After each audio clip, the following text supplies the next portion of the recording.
โอ้เขาจะเป็นเจริญได้ทานขนมกันเต็มปรึกษาหารือกันจะได้มีความสุขหน่อยไผ่มาหุ้มชื่อถอยกลับไปเบิ้งเป็นไผ่โอ้โหชื่อแม่จะบอกอ้าวเราถอยไปเบิ้งยกมือมาบับอยู่เด้อแม่จะบอกต้องไปเบิ้งมันรู้กับพวกรถตีบอกกระโค้งกลับไปเบิ้งรู้ไหมไผ่กดมือมาบับเหลียวไปมันคนหู้กันแทบอ่ะโอ้เบิ้งละวันห้องฝนเด็กน้อยมาขึ้นไปเบิ้งเนาะยังบัวเสียงดังฟังชัดบัวได้ยินว่าเอิญสื่องวกไปกวกมือบับอยู่มันเป็นไผ่เป็นโมเมนต์นะอะไรเฮ้ยโมเมนต์ที่บอก ใช่เอาเด้เอาซิวะแล้วไปโค้งรถกลับมาเบิ่งอันนี้เว้นไทยโค้งรถกลับมาเบิ่งกันด้วยฮะนี่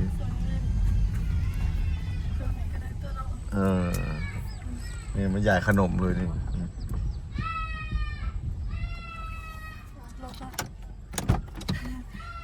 จอดดีๆเอาไปก่อน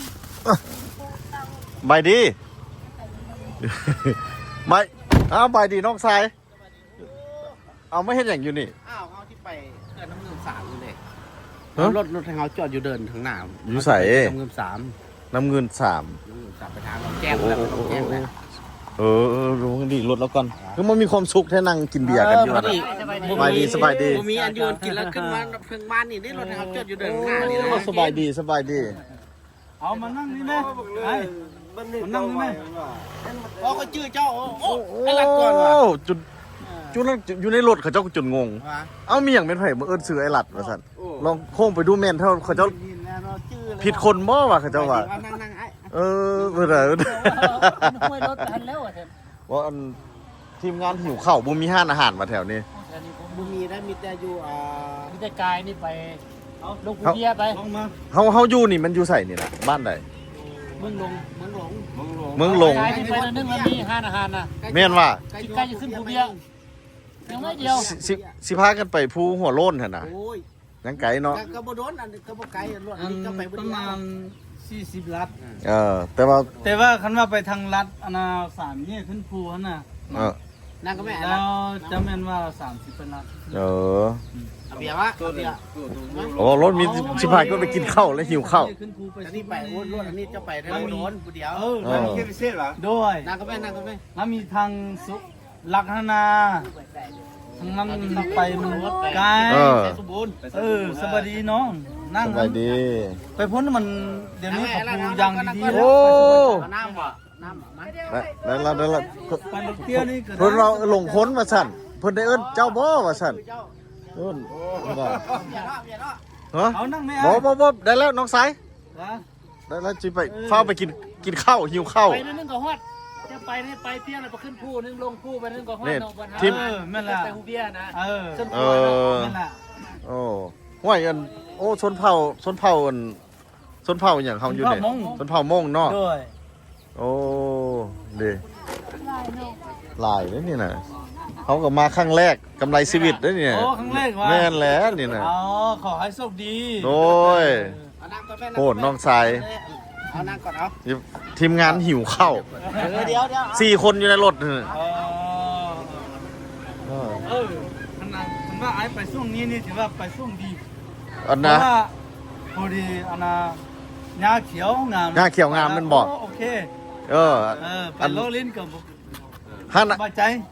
ห้านอาหารเจ้าเว้านี่มันอยู่ยังไก่บ่ประมาณ5 อาหารตัวได้บ่อันน่ะใกล้อยู่ฮอดอันน่ะมีบ่อนกินข้าวนะ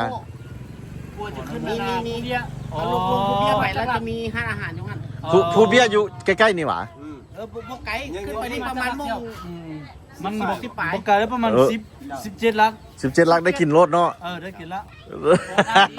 ทางดีเนาะทางดีโอ้น้องชายก็มาแค่ดีแท้พุ่นน่ะเอาน้ำให้พุ่นน่ะมันเห็นเจ้ามันเห็นเจ้าชื่อเจ้าเขาเจ้าว่ามันเอิ้นค่อยหูฟาดเขาเจ้าว่า เลยเขาจะว่าไอ้หลัดเจ้าหูฟาด บ่ค่อยคนชื่อคนดีได้ บุ้มีไผเอิ้นเจ้าหน้าว่าซั่นก็เลยโค้งมาเบิ่งดูมันหูฟาดแทบบ่วะว่าหูฟาด ไปเห็นห้วยรถโอ้ เขาก็จะไปพุ่นแหละไป แม่นว่ะ ไปน้ำเงิม งี้ แงเด้อ โอเค แหงเดินทาง โชคดีนะไอ้ โชคดีหมดทุกคนเด้อ ด้วย ยินดีมีแฮงอ๋อ โอ้จังซี่แต่คนเอาเนาะ เอามาที่เดินสายนี่แหละแล่นเวียกอย่างนี้แหละ มาไก่เนาะ จะไปนี่อยู่เบื้องขวามือรถให้เขาจอดอยู่หันรถเรืองๆรถปูนเต้ารถเก็บปูน แต่บ่ทางสิไปนี่ยังยากกว่านี้ไอ้นี่มันทางดีพอแล้ว ทางงามหลายนี่เด้บอกกำงามเลยทางประเทศ เดี๋ยวนี้พอแก้ไขไปก่อนบ่เป็น เพ อย่าง ราะว่า แล้ว เราเป็นโซเฟอร์ให้วะ โอ้โซเฟอร์โซเฟอร์ ได้แล้วโชเฟอร์ก็ได้เนาะ น้องนี่เป็นเซฟเฟอร์วะ โซเฟอร์หิวข้าวเลย ว่าไอ้รัดว่าไอ้แค่เด้อ เซฟเฟอร์ก็โอเคแล้ว แล้วเอาขนมมาใหญ่ให้เด็กน้อยนี่บอกเด้ ไอ้รัดไปพุ่นรัดมาอยู่ที่2 คืนละ มี เนี่ยกันเลย เอาขนมมาให้เด็กน้อยน้ำนี่นะใส่มีเด็กน้อยเอิ้นมาไหม มามี โอ้ขันมาจาก อยากให้ผู้ น้องก็มีอยู่นะ เอาเข้าให้กินสินะ โอ้แล้วขอบใจพี่เจ้ามาขนมนี่ฟ้าใสมาแม่ผู้ใหญ่กับมาบ่เป็นตะเด็กน้อยได้ บ่มีผู้เดียวนะเอาละบ่มีเด็กน้อยเลยนะ นายเอิ้นผู้ใหญ่นะมาหมดทุกคนเท่านะเอิ้นกันมานี่ มีอันใช่ นี่ ไม่ใช่ลองเดี๋ยวมา แต่ขนมเจ้าได้แล้วบ่ได้แล้วเนาะโอ้หนุ่งสินงามเนาะเจ้านี่เนาะเบิ่งโน้นนี่น่ะได้ภาษาลาวบ่บ่ฮู้เว้าภาษาลาวอยู่จิเป้าบ่อยู่โอ้จิเป้าว่าซั่น ผู้ใหญ่ก็ให้คือกันนี่ให้ไอ้ผู้ไอ้น้องชายแน่สายมีไผอีกบ่นอเด้อ น้องเลยมั้งกันหนึ่งเลย นอ นี่ นี่ให้ผู้นี้มาพี่มีบ่เอิ้นมามีบ่ลูกหลานเท่าน่ะพุ่นเด้พุ่น มีสัญลักษณ์มีผู้เดินมาแล้ว มาเอ้ นั่นเลยก็เลยมาหมอ โอ้ฮัลโหลโม ฮัลโหลมงเขาพับมงได้ โอ้ฮัลของแท้เนาะของแท้แม่นบ่ ของแท้นี่ ของแท้เด้อเนี่ย ผู้เดิน คักบ่ ร้อนเรามาพยายามบ้านนี้ก่อนเนอะ นี่มาเด็กน้อยเด้อขนม มันจะพอวันละจังหวะ มารถ ไอ้รัดเนี่ยเอาไปแค่เด้อโอ้ น้ำใสเขาเจ้าว่าไอ้หูฟาด เลยค่อยจื้อเจ้าปั๊บเลย หูฟาด ไม่คงกลับมาไม่รู้ว่าหูฟาดวะท่าน แหมค่อยจื้อเจ้านะค่อยจื้อคน นี่โอ้เด็กน้อยคุณอ่ะ ค่อยก็มาที่ละมาช่วยเหลือ7 คน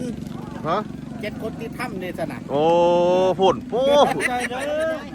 อ มานอนใส่สมบูรณ์ไอ้มือกำได้ เอาขนมให้น้องชายนี่นะนี่น้องชายเอาติดไม้ติดมือไว้ แล้ว ติดไม้ติดมือเต็ม ใจ 2 มือ เสี่ยวนี่คนค้าขาย นี่น้องน้ำฝนนี่มาอีกแล้วโป้มาแล้วบัดนี้ แล้วนี่ ระวังรถโอ้ยรถเขามาใหญ่แท้โทค่อยมาเอาให้ผู้นี้นะนี่นะเต็มมือให้เราได้ไว้ โอ้ย นี่น้องน้ำฝนนี่เต็มมือให้เพื่อนไป เอา ไปขนมโอ้ ว่าจะมาเจอกันที่นี่เนี่ยไอ้ ข้าเจ้าว่าไอ้หูฟาด คนจื้อเจ้านะคนจบเปิ้ลจื้อไปรถอยู่ หูฟาดว่าซั่นบุ้ยไผเอิ้นนะว่าป้าต้องไปโค้งกลับมาเบิ่ง เข้าใจมันได้ลูกเข้าใจมันได้ มีอีกบ่เด็กน้อยเฮาบ่แม่นแต่เด็กน้อยเด้อผู้ใหญ่นำได้ครบบ่เสื้อเขียวได้แล้วเนาะ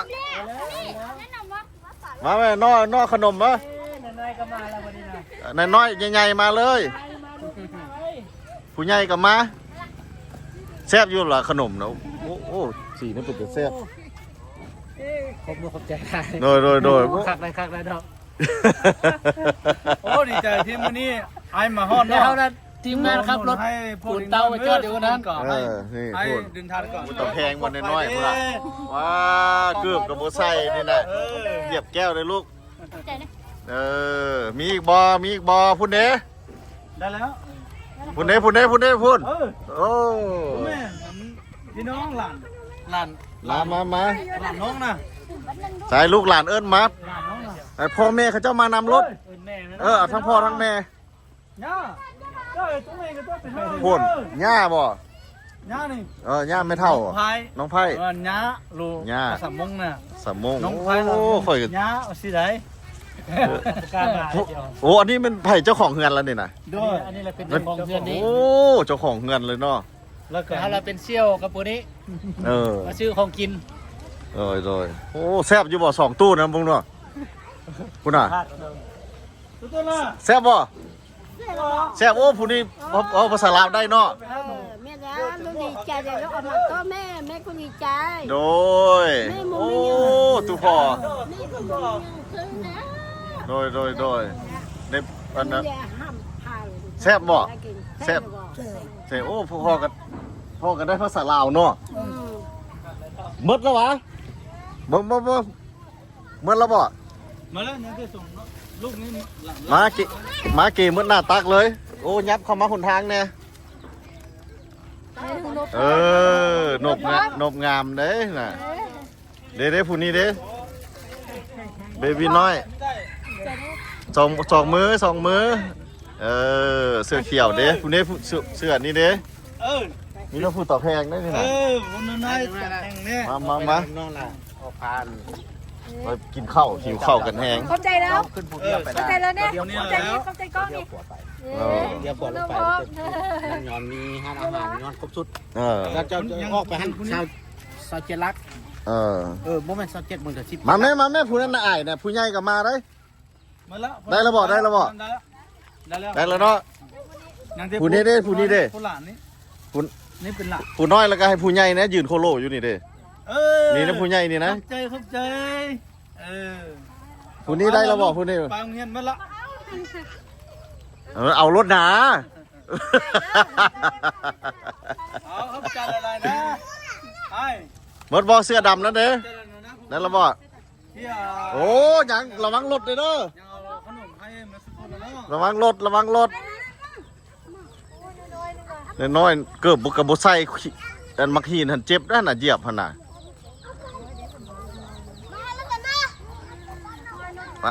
พี่ขนมอยู่พี่โอ้เกือบบุใส่ฝุ่นไอ้น้อยนี่โอ้ต้องแพงเนาะ มาโอ้สายของลิ้นเจ้ายังบอของลิ้นกันยังน้องฝนวะโอ้เอาไว้ พุ่นเด้เสื้อเขียวพุ่นเด้มาไหม ไม่ได้เดี๋ยวเอาไป ยับเข้ามาออกจากหนทางไหมออกมาโบลินอยู่หนทาง ยังไงนี่ บุเข้าใจภาษาลาวบ่เนื้อไอ้น้อยได้ภาษาลาวเว้ยได้แล้วเนาะยังไผ่บ่ได้เอิ้นมาไรพุ่นเด้พุ่นโอ้ทิวทัศน์ธรรมชาติ360 องศาให้เบิ่งย่างกายมาน้องชายเอิ้นซื้อ มาลิออกจากหนทางเด้อรถบักขยายแล่นบักไวๆเนาะคุณน่ะสองน้องติ๊นี่ได้ภาษาลาวบ่ลูกได้เนาะโอ้หึกหัวอีกว้าวพุ่นเด้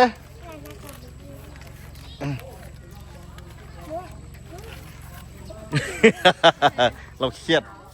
อย่างเนาะโอเควันนี้ตายคือจะหมดแล้วสิได้เดินทาง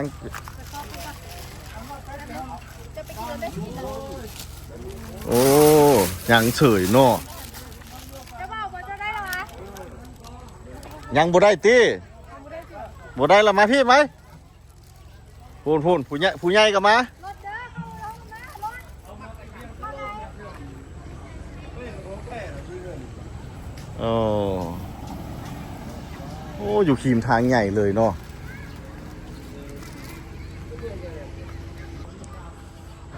ผู้ใหญ่ก็ให้รถนี่ผู้นี้เด้โอ้หุ่นมีนบอีกสบายดีเข้าใจภาษาลาวบ่อยู่เป้าลาวบ่จีเป้าลาวเป้าเม่น่ะโอ้อันนี้เป้าลาวได้บ่ Bông nên chị หน่อยนึง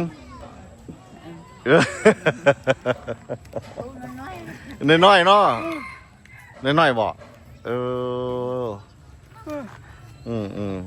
ว่าได้หน่อยนึงเนาะโอเคไปบาทนี้ไปโอ้ผู้นั้นสุดยอดเลยอันนี้มันเท่าไหร่มันชนเผ่ามงเราชนเผ่ามงอาจีว่าขนมอ่ะนี่ขนมแซ่บไปบัดนี้เฮา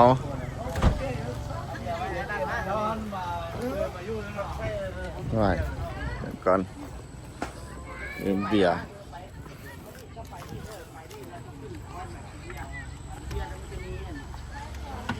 เรียกบอกไปเลยมันจะเก็บใส่ซาวเก็บลักฮอนใส่สมบูรณ์ไปวันนี้น้องสายโอ้จืดจะได้เลยฟาดอีกวันนี้เคยเจ้าว่าพิษหูฟาดโบได้ฟาดได้ของแท้นอกมีคนเอิ้นอีหลีครับก็จะมาภารกิจพี่แหละเขายังคาทางนั่นหนึ่งทางมันตกแล้วมันดิเจือนเข้าไปบ่ได้โอเคไอ้ไปได้บัดนี้นะเดี๋ยวหากินข้าวกันไปขอบใจไอ้รักเฮ้ยทีมมันสุขนใจโชคดีนะเดินทางกับปลอดภัยนะไอ้โอเคไปมีเวลามาไกลทางนั้นกลับมาเบ้เท่โดยมาครั้งแรกครั้งแรกมาเข้าหากินแล้วไปไกลไปก็ได้โอเคขอบใจล่ะไอ้ลูกกล้วยมันนั่นหนึ่งกับมีขนาดเลยนี่2 ตู้ไปแล้วตู้นะโอ้2 ตู้เลยตู้ได้ภาษาลาวเนาะเก่งหลายโอเค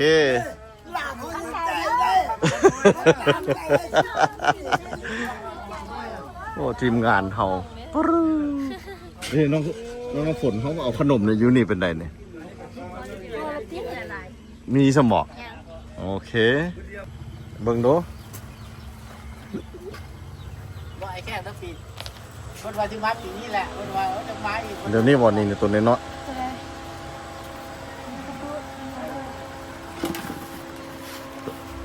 ตัวนี้นี่นะหนึ่งนะขายจังใดเนี่ยเนี่ย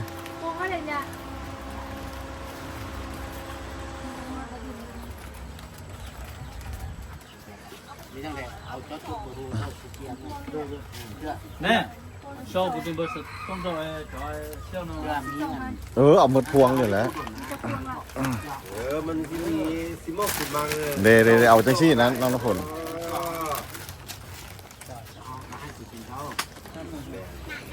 ได้เหรอคนเลยเจ้าครับใจโอเคแล้วตู้โอ้โอเคยอดสุดยอดเนี่ยวิถีชีวิตคนเฮาว่านี่เป็นเก็บนี่อย่างกันเนี่ยเด็กน้อยได้ขนมแล้วบ่ยังทิปให้แล้วบ่ยังบ่ได้ให้ได้นี่แถวนี้บ่อันนี้นี่ก็ได้นี่โอ้แต่ว่าแต่จุเฮาเนี่ยอันตรายเลยเนี่ยไปหิวข้าวได้ทันเนาะบ่ได้หิวแต่ว่าโอเคไปหมาก็ใส่เสื้อไว้วันนี้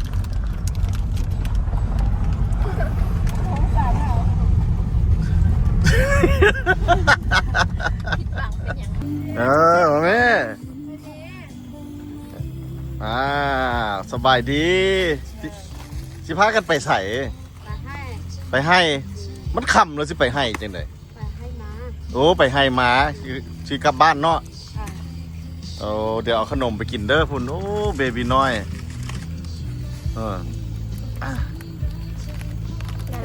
กลับไห้มาแต่ไห้เนาะกลับบ้านโอเค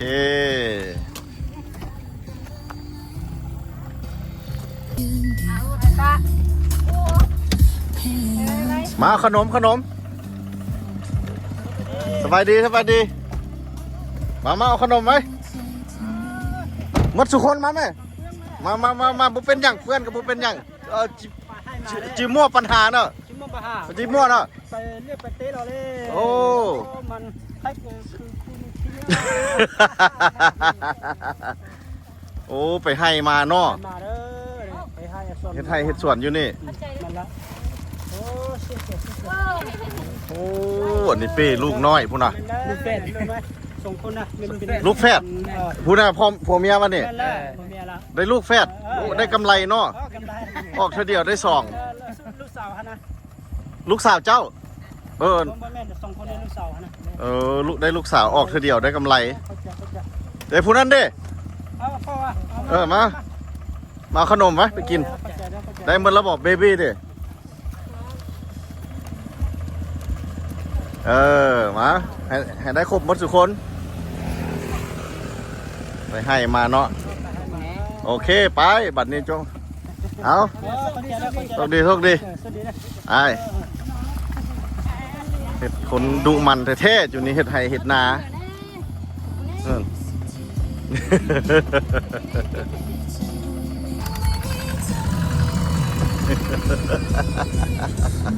เราก็พูดเราสมเพื่อนเนาะ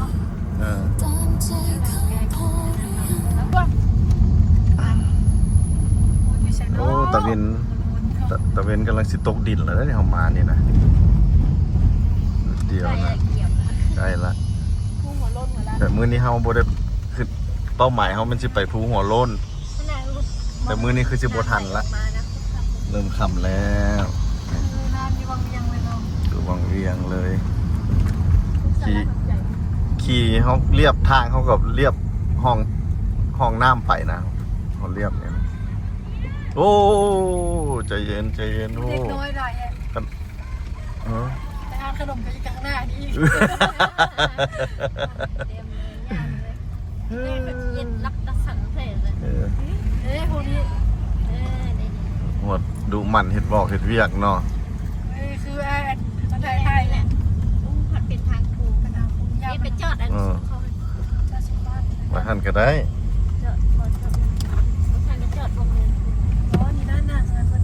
เฮ็ดอิมเมอร์เจนซี่แน่เอาขนมเจ้าญาติเอาตาไอ้เบิ่งรถจะปลอดภัยบ่จอดปลอดภัยแล้วไปมากินขนมเพิ่นบ่เข้าใจภาษาลาวติเลยนอขนมอ่ะ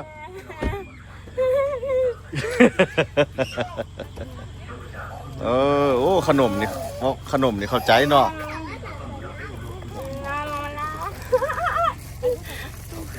โอ้นั่นได้ดึงยากเนาะมาไหม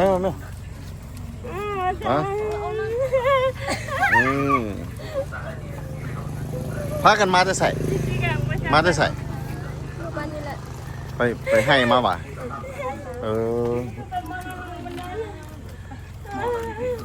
โอเค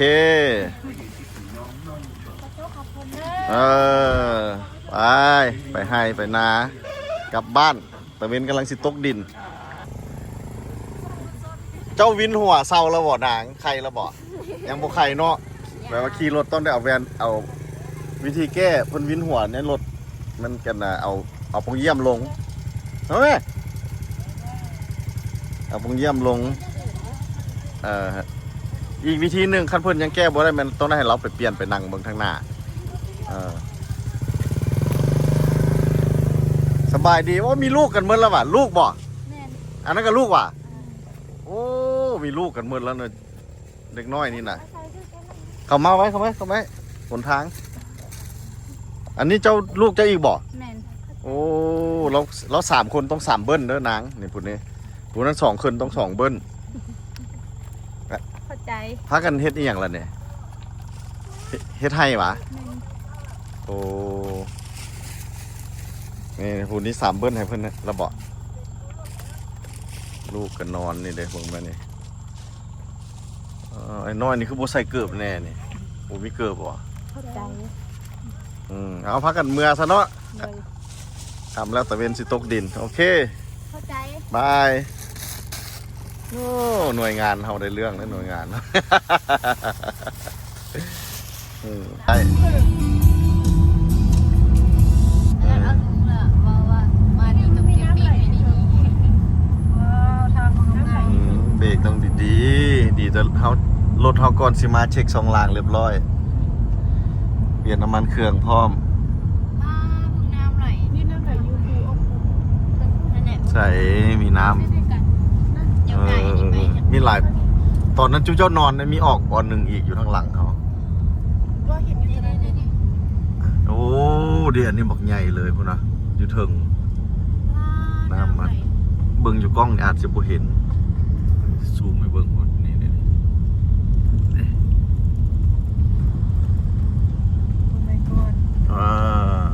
โอ้แต่ว่าดีแต่ว่าทางขัดทางเพื่อนหาก็เห็ดได้นี่นะทางก็ปูเบรกต้องดีเบรกรถโคตร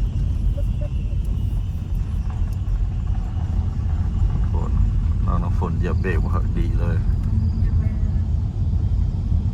ลงคอย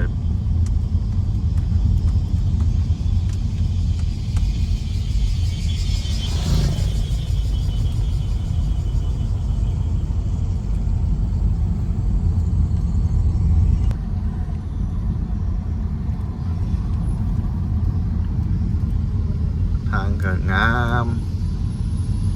ใส่ประเทศใหม่โอ้ทิวทัศน์ทางเจ้า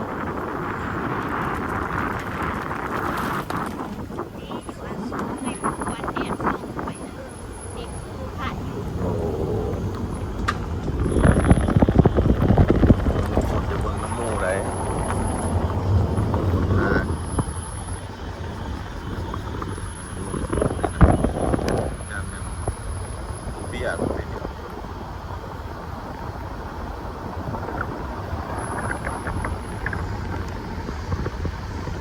สะดวกสบายนี่เลยแต่คนเห็นใหม่จะบอกว่าขัดเลยตีนพูก็เห็ดกันเปื้อนให้อีกบนเห็นน้ำไหลแต่ว่าเวียกนี่ก็บอกกันหลายได้โอ้มันง่ายก็จะได้ซ้ำนี้นี่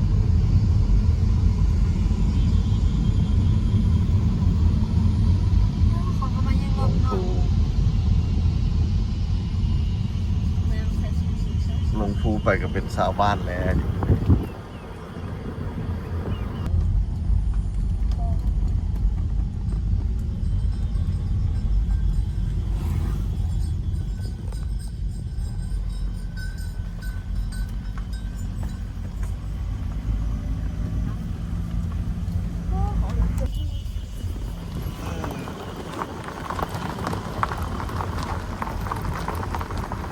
ต่ำนัวเลยนี่ดูตัวตุ้ยว่าอยู่นี่หญ้าอุดมสมบูรณ์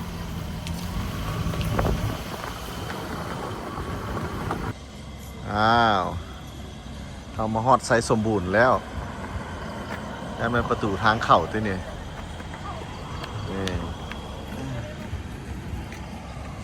อันนี้มาเตะพุ่นแหละนครหลวงเวียงจันทร์มุ่งหน้าไปทางนี้ตามเบิ้งอันแผนที่เขาอันGPS เขานี่ยังเหลือ7-8 กิโลฮอดอันภูหัวโล้นเป้าหมายเขาจะไปภูหัวโล้นแต่ว่าเดี๋ยวนี้นี่เขาก็หิวข้าวแห้งไปแวะซอกกินอย่างก่อนอากาศนี่ถือว่าเย็น23เดี๋ยวนี้3 องศาอ้าวเป็นยังไงพูนี่โบลูกเลยบินอยู่ยังวินพูนี่เราบูลึ่งเนี่ยเราก็เลยวินหัว